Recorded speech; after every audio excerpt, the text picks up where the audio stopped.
Well, good morning, Saints. It's time for Good News at 9.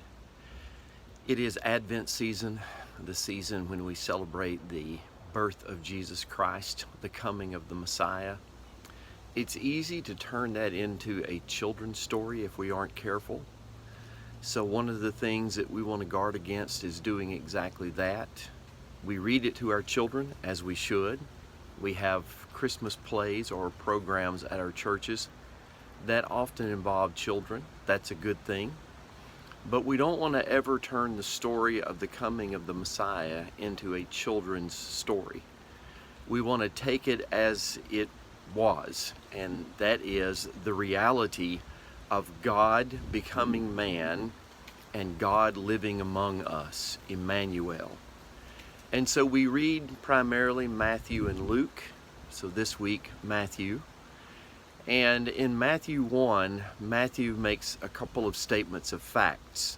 This is the genealogy of Jesus, if you will. His ancestry is how Matthew begins his book.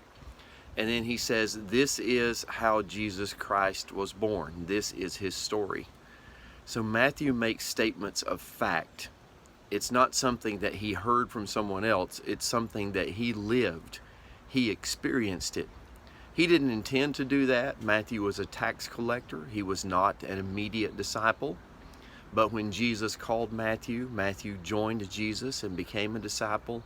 And he heard Jesus teach about himself from the scriptures, which we call the Old Testament. But Jesus was very clear to his disciples. The Old Testament scriptures, beginning with Moses, all point to me. Matthew had heard that. He knew that, he saw that lived out. So when Matthew had an opportunity to write his gospel, he said, this is how it happened.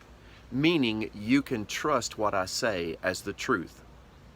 So when you read through the Matthew account of the coming of the Messiah in chapters 1 and 2, and then over into 3 with John the Baptist, when you read those, remember that you're reading the truth. You can trust it. You can count on it. You can stand on it. You can base your life on it because this is how it happened. Read it that way. You know what I say? Get her done.